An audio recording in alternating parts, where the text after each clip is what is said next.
Good morning and welcome back to Open School. Last time we have discussed about the coronary arteries and areas of blood supply by right coronary and left coronary. Today I will be discussing about the major changes that occurs following myocardial infarction, the ECG changes. So this is the summary of the blood supply.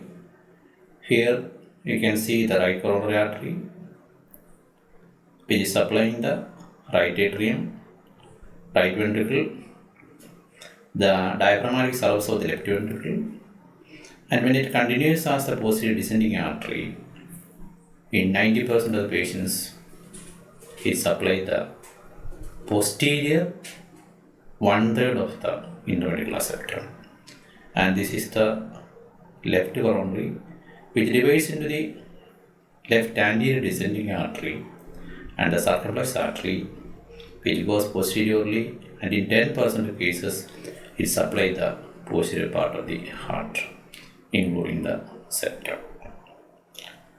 So now we will think about acute coronary syndrome. Acute coronary syndrome is a constellation of symptoms that occurs following occlusion of a coronary artery. So this is the plaque you can see. A complication the plaque occurs and the plaque ruptures, thrombus occurs, and this produces blockage of the coronary arteries, and that can lead on to compromised blood supply and thus leads on to myocardial damage. So here this is the blood vessel. There is an occlusion.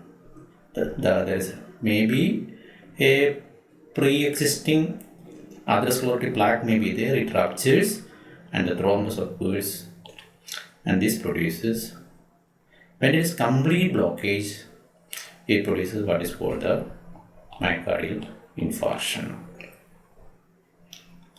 And a dynamic obstruction can occur, and that is called the unstable angina. So the term acute coronary syndrome includes one, acute myocardial infarction, and second is unstable angina. So what is the difference between this? So if we take the blood vessel, so in the myocardial infarction there is a complete occlusion, total occlusion that leads on to acute myocardial infarction. When there is a dynamic obstruction, that is, a thrombus occurs, and the intrinsic thrombolytic mechanisms in the body will try to clear it off. That is, thrombus forms, thrombus is lysed, and there is some amount of blood supply is occurring, so that there is no death or necrosis of the tissue occurring. That is the unstable angina. So hope this point is clear to you. Myocardial infarction is again divided into depending upon the ECG. When the ECG shows ST segment elevation, it is called STEMI, and when the ST segments are not elevated, it is called NSTEMI. So the now question arises: how will you differentiate NSTEMI from unstable angina? One is the duration of the pain. Unstable angina usually lasts less than 20 minutes, and myocardial infarction clinically it is more than 30 minutes. That is one point. Second is, when there is a myocardial necrosis, the cellular integrity is lost and the enzymes will leak out of the cells. They are the biomarkers. So the classical biomarker that you use in myocardial infarction is the TROP. If the TROP is elevated in a patient with chest pain, that is myocardial infarction. If VC shows ST segment elevation, it is called STEMI. That is how you differentiate these things. Hope it is clear. That is, in unstable angina, the biomarkers are not elevated, whereas in myocardial infarction, it is elevated. And some days myocardial infarction is again divided into, depending upon the presence of Q wave, into a Q wave MI and non-Q MI. So that is another term that you may come across. So the classical definition of myocardial infarction should include rise and fall of biomarkers. That is the mandatory. There is a rise and fall of the cardiac biomarkers plus one of the following. It can be chest pain, second ECG changes consistent with the myocardial infarction, or PCI showing evidence of thrombus.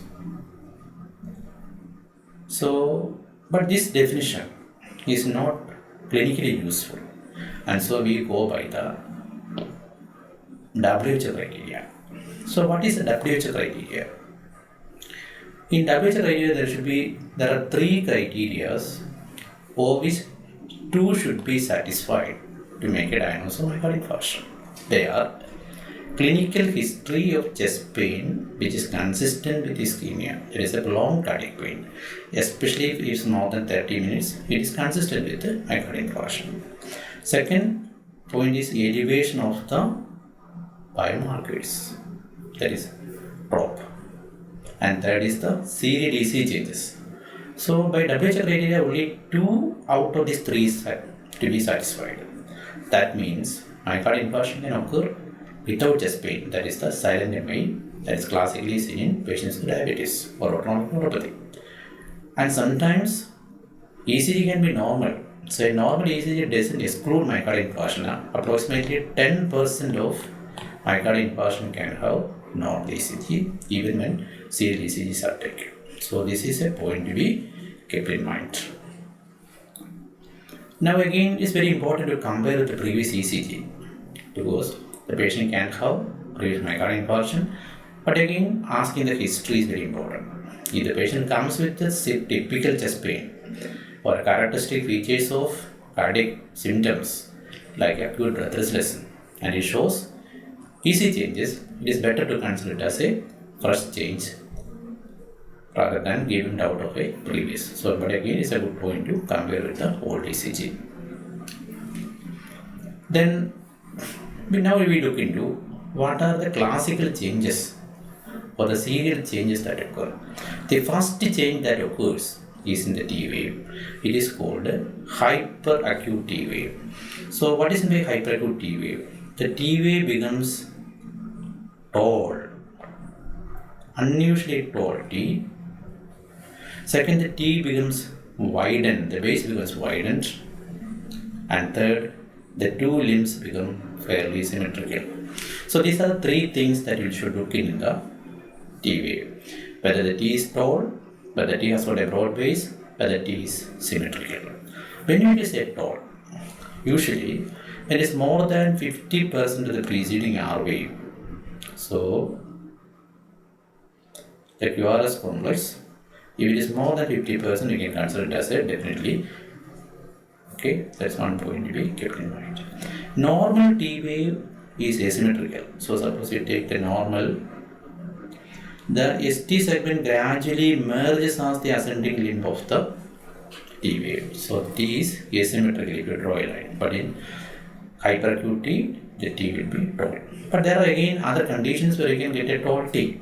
Typical example is hyperkalemia. So here you can see, but here the base is narrow, very sharp, like a thorn-like. So there is a difference between a hyperkalemic T and a hyperacute T of myocardial infarction. So as mentioned, you should look at the symmetry, base of the T and the height of the T. Now this hyperacute changes can occur within minutes to hours. So after 5 to 30 minutes, the changes can occur. So whenever you get a hyperacute T, always look for serial ECGs so that you will not miss a myocardial infarction. Next finding that you should think about is the ST segment elevation. So let us take an area of myocardium, so part of myocardium, and the blood vessel going to this region is getting blocked. So there are 3 zones will occur. One is the central region, there is an area which gets necrosed. So this region gets necrosed. And surrounding this area, there is an area where there is injury has occurred. the cell is damaged, is injured, and surrounding further, there's an area where there is a ischemia was occurred. So these are the three zones that you get in myocardial infarction. So there is a area of there is cell necrosis. Second is there is an area of injury. In acute myocardial infarction, following the T wave changes that we should look for is the ST segment. So ST segment is the area. So here this is the part. So this is the, you will draw an ECG. So this is a QRS complex, this is the S wave, and this is T. This is the region that you are looking for. We usually say it as a J point elevation. So this is the region that you look for. J point is the beginning of the ST segment, that is S wave starts to begin as the ST segment. That part is called the J point. Sometimes we call it your J point elevation or ST segment elevation. So this J point elevation or ST segment elevation denotes the area of myocardial injury. So in the ECG, myocardial injury is evidenced by ST segment elevation. So here you can see this is the ST segment which has gone up. So this is the QRS. You can see that ST segment has gone up, upwards. Here again you can see the elevated ST segment. The ST segment elevation is classically said as a convex or coved up. That is the term usually used. It will be, the shape will be like that. So initially it is hyperacuity that 5 to 30 minutes you can occur, and within few hours, this or even after 24 hours maybe there the ST segment elevation will occur. Then there is the development of a Q wave. This should not be confused with the physiological Q. The Q wave is pathological Q. Pathological Q is characterized by one, the depth is small. Is at least 25% of the height of the R wave, or it is a broad one. So once more than one small division. So this is that is what we call it as a pathological Q. So it should be more, say, broader and a deeper Q. That is the pathological Q. And so these three things you remember. There is the QS denotes transmural infarction. ST segment elevation means there is an injury is occurring. And whenever there is ST segment elevation myocardial infarction, it is called STEMI or the ST segment elevation myocardial infarction. Later what will happen, the ST segment will come down.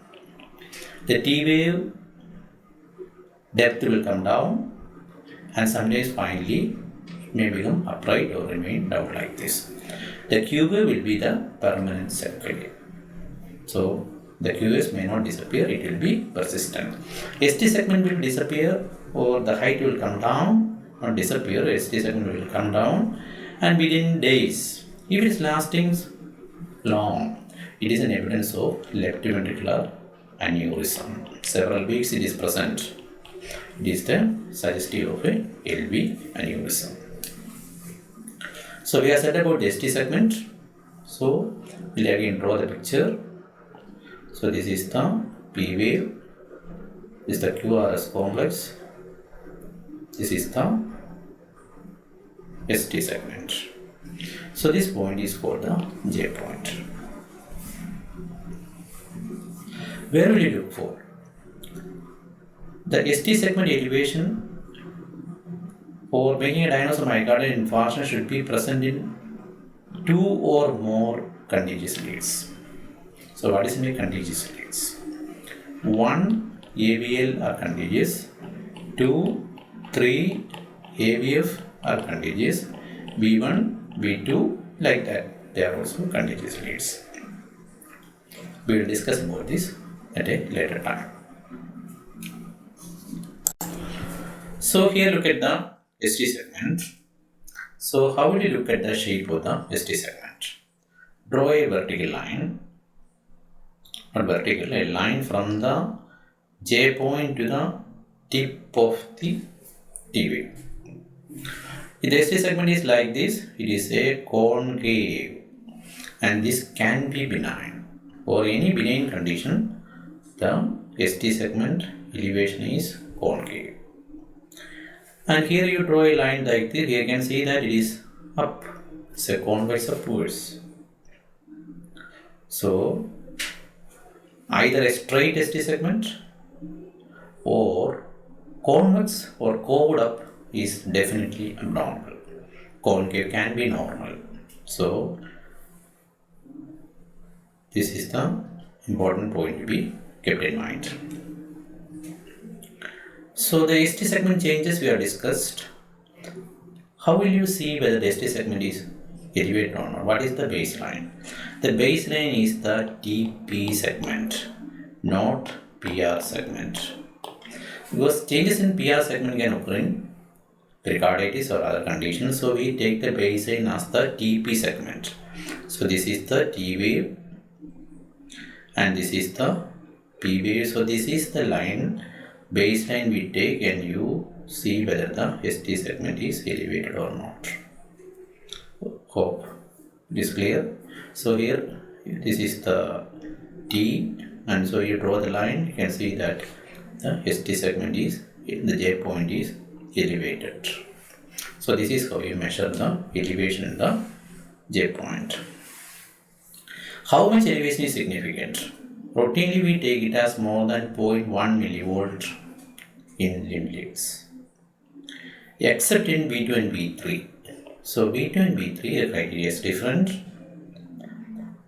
For females, it will be more than 1.5 millivolt, B2 and B3. In males, more than 40 years, it is 0.2 millivolts. And in males less than 40, it is more than 0.25 millivolts. So this is a point keep in mind. 1 millivolt is one small division. So depending upon this, we make whether it is a, so anything more than or equal to one small division or 0.1 millivolt is taken as pathological.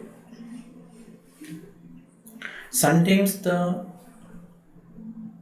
ST segment may merge with the T wave and appear like what is called the tombstone appearance. This here is the tombstone appearance. So it's a very classical of a, this is a typical finding that you get in acute myocardial infarction. So here again it appears like a tombstone combination combined. Another form will be like this, or sometimes we can get this sort of ST elevation. These are the various shapes we can get in ST segment elevation.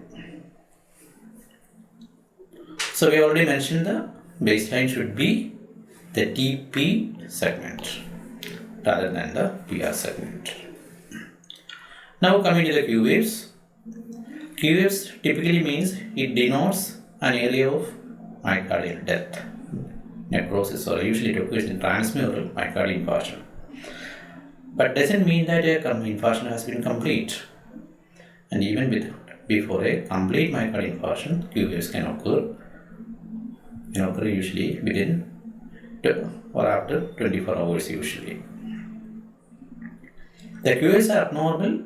So here you can see the pathological Q. So this is a even taller, it is a height is more than that of the R wave. It's more than 25% of the height of the R wave. It is abnormal. So here definitely it is abnormal.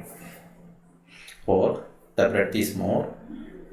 So it is more than one small division. It again becomes abnormal. So pathological Q waves more than 0.04 seconds, that is one small division in duration, and more than 25% of the height of the R wave. So if it is more than 0.04 seconds, that is one small division, or the height is more than 25% of the height of the R wave. So this Q is pathological. Here you can see It is almost same height as that of the R wave. So it is a abnormal pathology or path. So they should not be confused with the septal Q waves, which are physiological. We have already said about the T waves. Hyperacute changes can occur. So the things that you look for is whether what is the height of the T, what is the base, and look for the symmetry. So later the T becomes inverted. Again, inverted T is in ischemia it is said an arrowhead. Both limbs are symmetrical, so it is called an arrowhead T inversion. I have already mentioned the T waves are normally asymmetrical. So if you draw an ECG, the ST segment gradually merges as the ascending limb of the, so it will be the two limbs are usually asymmetrical.